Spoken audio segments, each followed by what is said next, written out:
इच्छा नहीं करना है, कैसे इच्छा करेगा वो, है ना? क्योंकि उसको पता है मैं इच्छा करेगा तो वो घर छोड़ सकता है क्या? क्योंकि इन लोगों को घर छोड़ना ही पड़ता है ज्ञान योगी के लिए, है ना? तो अभी हम लोग जाएंगे, मान लो, तो हम वापस घर में आएंगे, क्योंकि हमारा कर्मार्पणम के द्वारा चित्त शुद्धि नहीं हुआ है। ठीक है, तो इसके लिए हम क्वालिफाइड नहीं करते इसके लिए। तो लेकिन अगर ज्ञान योगी को अगर कोई भक्त गुरु मिल जाए, मान लो, समझ में, इसको थोड़ा सा आप समझिए, अगर कोई ज्ञान योगी है, अगर उसको भक्त गुरु मिल जाए, मान लो वहाँ पर बाई चांस कभी वह कुंभ मेला में आ गया और उसको भक्त गुरु वैष्णव गुरु मिल गया, तो वह तुरंत भगवत धाम में जाता है। बताओ क्यों?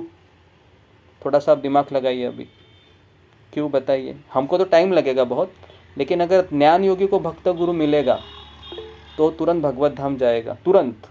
हाँ बताइए माता जी। प्रभु जी रीजन नहीं पता, पर एग्जांपल दे सकती हूँ। जो सार्वभौम भट्टाचार्य जी थे, उनसे जब चैतन्य महाप्रभु हाँ मिले, तो सार्वभौम प्रभु जी जो है वो पूरा एक श्रृंखला आती है कि वो उनको बताते सब कुछ, ये आत्म साक्षात्कार का ज्ञान। फिर चैतन्य महाप्रभु शुरू करते, उसके बाद वो धीरे धीरे हृदय परिवर्तन होता है। एग्जाम्पल पता है प्रभु जी, लेकिन वो हाँ, आप जो नहीं, बता इसका एकदम बेसिक कारण क्या है, आप अभी तक समझ नहीं रहे हैं। ज्ञान योगी का हृदय पूरा शुद्ध हो चुका है, आपको समझ में आ रहा है ना? इसीलिए तो वो ज्ञान योगी के लिए क्वालिफाई किया है, पूरा वो डिटैच है वो। इसके लिए उसको तुरंत भक्त गुरु मिला तो वो तुरंत भगवत धाम जाएगा, क्योंकि उसको पूरा कचरा साफ हो चुका है। आपको समझ में आ रहा है कि नहीं? हमारा कचरा क्या है, अभी भी बहुत ज़्यादा है, बराबर कि नहीं? इसके लिए हम इतने रोज सत्संग करने के बाद भी हम में वो दृढ़ निश्चय नहीं आता है, बराबर है? क्योंकि कचरा बहुत ज़्यादा है, इतना कचरा है कि कितनी बार भी वॉशिंग मशीन में वो कपड़ा डाले, लेकिन सुखाने के बाद वापस ऐसे करते हैं सारा गंदगी दिखता है ना, बराबर कि नहीं? तो हमारा ये परिस्थिति है। तो इसलिए कर्मयोग है, ये बहुत ही हमको करना चाहिए। मैं तो कहूँगा कि अगर हम 16 माला कर रहे हैं, 4 नियम पालन कर रहे हैं, लेकिन अगर हम अपना कर्म का फल नहीं दे रहे हैं, तो फिर हम कभी भी भगवान के पास नहीं जाएंगे, क्योंकि हमारा चित्त शुद्धि होगा नहीं, और हम 30 साल 20 साल के बाद भी हमको ऐसा ही लगेगा कि अभी तक मेरे हृदय में भगवान के प्रति 1% भी प्रेम नहीं है। तो जो काम कर रहे हैं, जो पुरुष है, उनको तो कमाई का देना पड़ता है, लेकिन जो जॉब नहीं करते हैं, जो घर में बैठे हैं लेडीज़ लोग, वो लोग कैसे कर सकते हैं कर्मर्पणम? कैसे कर सकते हैं? सेवा देके, हाँ जो भी काम करो ना, हाँ, अपना समय देकर, क्योंकि समय ये सबसे बड़ा धन है, पता है ना आपको? इस संसार का सबसे बड़ा धन क्या है? समय। जो अपना समय भगवान को दे रहा है ना, वह भी क्या है? कर्मर्पण ही है। क्योंकि वो कर्मयोग में भी हम 10 घंटा दे ही रहे हैं ना जॉब करने के लिए। तो इसके लिए हमको ये बात समझना अच्छे से कि इतना साल माला करने के बाद, इतना साल मंदिर में चंदन घिसने के बाद, है ना, इतने साल हम मंदिर में सेवा करने के बाद भी हमें क्यों नहीं हमारा हृदय में कुछ हो रहा है? तो इसका मूल कारण है कि हम कर्म का फल नहीं दे रहे हैं, इसके लिए चित्त शुद्धि नहीं हो रही है। ठीक है, तो ये मूल कारण है उसका। तो मैं आगे बढ़ता हूँ अभी। ठीक है, तो अभी कर्मयोग के किसके लिए है? तो हमने बताया जो बहुत आसक्त है इस संसार से, इतना आसक्त है अपने परिवार से, इतना आसक्त है अपने बच्चों से, बीबी से, घर के बर्तनों से, कि उसको वो छोड़ ही नहीं सकता है। तो ऐसे लोगों के लिए कर्मार्पणम बताया है। ये क्लियर है अभी आप लोगों को? कर्मयोग और ज्ञान योग किन लोगों के लिए है? हरे कृष्णा प्रभु जी। आप कह रहे जैसे चंदन घिस रहे हैं, वो कर रहे हैं, सेवा कर रहे हैं, तो मतलब समय तो दे ही रहा है ना वो अपना। हाँ हाँ, नहीं समय दे रहे हैं, लेकिन वो कर्मार्पणम नहीं कर रहे। चंदन घिस रहा बहुत अच्छा सेवा है, लेकिन मान लो कि वो ये बाकी के सब कुछ कर रहा है, अभी तो हम कर नहीं रहे क्या? अभी वो लोग, कल जन्माष्टमी हो गई, भर भर के हमने चरणामृत पिया के नहीं? पिया के नहीं? पिया तो होगा ना, चरणामृत तो बढ़ता है ना? लोग ऐसे बॉटल में भर के पीते, घर लेके जाते हैं, हमको पता है ना। तो मुझे बताओ, अभी हम 20 साल से हम चरणामृत पी रहे, शास्त्र में लिखा है कि चरणामृत पीने से व्यक्ति भगवत धाम चला जाता है, लेकिन हमने 20 साल में कई लीटर चरणामृत पी लिए, बराबर कि नहीं? लेकिन आज तक कुछ नहीं हो रहा है। क्यों? तो सुनने की बात, समझने की बात यह है कि भगवान गीता में कहते हैं ये यथामां प्रपद्यन्ते, कि आप जिस भाव से चरणामृत पी रहे हैं उसी भाव से आपको फल मिलेगा। अगर मैं चरणामृत इस भाव से पी रहा हूँ कि इसका टेस्ट बहुत अच्छा है, मुझे चरणामृत मिलना ही चाहिए, सब लोगों को मिल रहा है, और फिर आप दूसरे भक्तों को हम धक्का मार के भी चरणामृत लेते हैं कई बार, तो कहने का अर्थ है फिर उससे कोई भक्ति नहीं मिलती है। क्योंकि चरणामृत पीते समय हमको 1 मिनट चिंतन करना चाहिए, हे भगवान, यह आपका चरणामृत मैं पी रहा हूँ, इससे मुझे भगवत की प्राप्ति, आपके धाम की प्राप्ति हो। ऐसा हमको 1 मिनट स्मरण करके पीना चाहिए वो, लेकिन वैसा नहीं हो पाता है। तो इसके लिए हम कई चरणामृत पीने के बाद भी कुछ नहीं होता है। तो इसके लिए हमको भक्ति में ये यथामां प्रपद्यन्ते है ना, ये श्लोक हमेशा लागू होता है। जिस भाव से आप सेवा करोगे वही भाव से भगवान हमसे आदान प्रदान करते हैं। अगर हम 10% भगवान को दे रहे अपना समय, तो भगवान भी कितना देंगे हमको? 10% देंगे। 10% ही देंगे। हाँ, ऐसा है। तो भगवान भी हिसाब किताब रखते हैं, है ना। भगवान हमसे भी बड़े हिसाब किताब देखने वाले व्यक्ति है। ठीक है, तो अभी मैं आगे बढ़ता हूँ। अभी सबसे हम भक्ति योग में आते हैं। ठीक है, तो भक्ति योग में वो श्लोक कौन सा है? वो इज एलिजिबल फॉर भक्ति योगा। तो यहाँ पर लिखा हुआ है कि श्लोका नंबर, वही उसका आगे का श्लोक, मुझे लगता है 8वां श्लोक है वो। ठीक है, 11वां स्कंद का 20वां अध्याय का 8वां श्लोक। यदृच्छया मत कथा दो, जात श्रद्धा तू य पुमान, न निर्विन्नो नाति आसक्तो भक्ति योगो सी सिद्धिदः। देखो, 2 क्वालिफिकेशन है, 3 कहूँगा मैं तो इसमें। तो पहला है यदृच्छया। यदृच्छया का अर्थ क्या है? तो लिखिए, यदृच्छया मतलब किसी परम स्वतंत्र भक्त की कृपा। किसी परम स्वतंत्र भक्त की कृपा से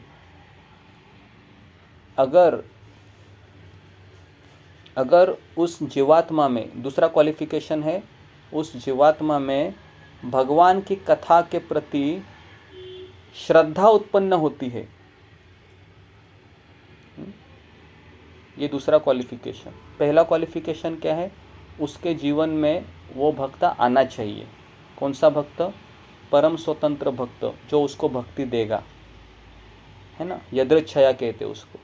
यदृच्छया मतलब समहाउ मतलब बिना किसी कारण के, है ना जी। उसके बाद है मत कथा दो। मत कथा मतलब मेरी कथा के प्रति जात श्रद्धा उत्पन्न होती है। ये 2 क्वालिफिकेशन। तीसरा क्वालिफिकेशन है न निर्विन्नो। न निर्विन्नो मतलब वो अनासक्त भी नहीं है, इस संसार के प्रति वो अनासक्त नहीं है, ये तीसरा क्वालिफिकेशन है। और चौथा है और ज़्यादा आसक्त भी नहीं है, वह भक्ति योग के लिए क्वालिफाइड करता है। ठीक है, तो मैंने 4 चीज़ें बताई है। हाँ, पहला चीज़ है यदृच्छया मतलब किसी भक्त की कृपा से। दूसरा है मत कथा दो, भगवान के कथा के प्रति श्रद्धा उत्पन्न होना।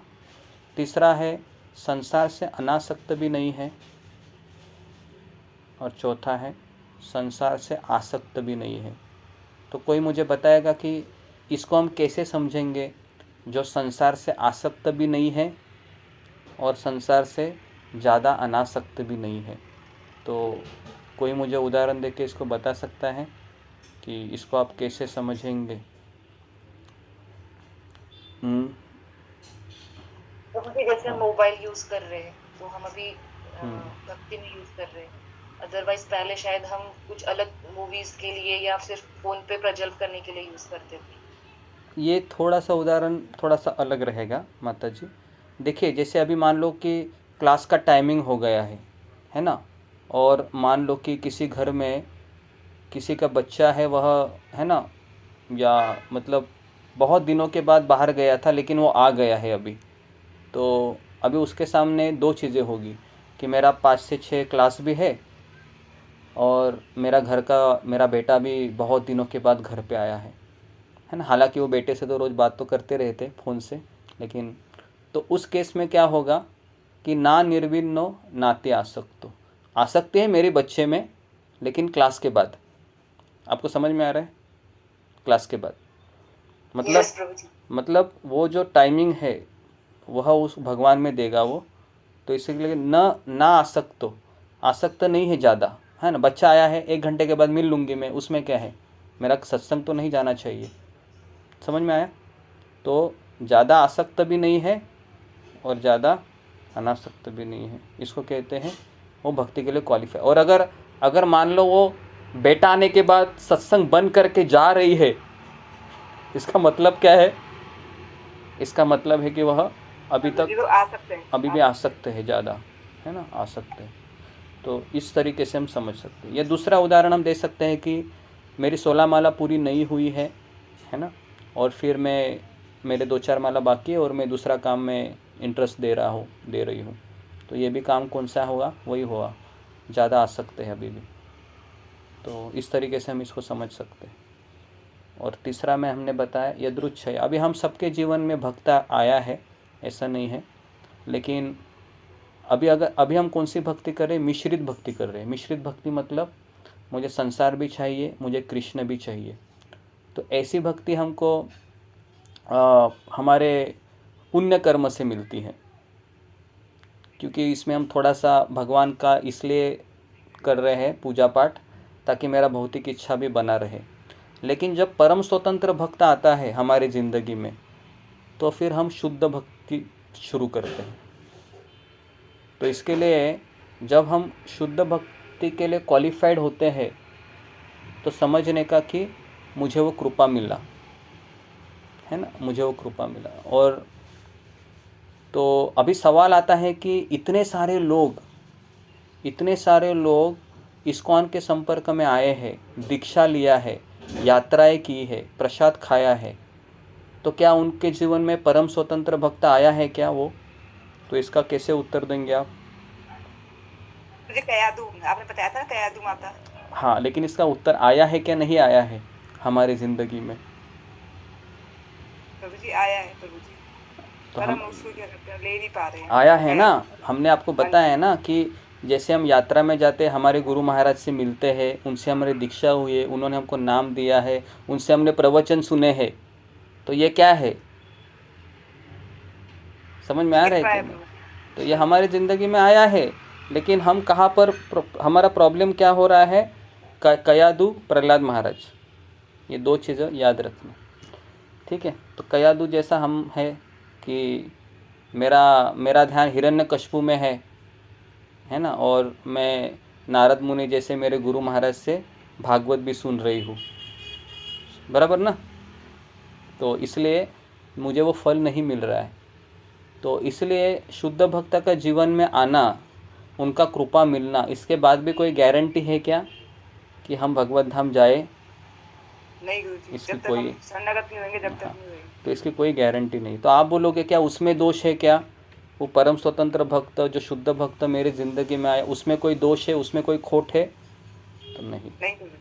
खोट मेरे में है, क्योंकि मैं उसके लिए अभी तक क्वालिफाई नहीं किया हूँ, ठीक है। तो इस तरह से हम इसको समझ सकते हैं, सिंपल है समझने को, ज़्यादा कोई दिमाग नहीं इसमें, ठीक है। तो अभी हम आगे बढ़ते हैं। तो ये 3 चीज़ें हमने बताया कि भक्ति के लिए, कर्म के लिए और ज्ञान के लिए कौन क्वालिफाई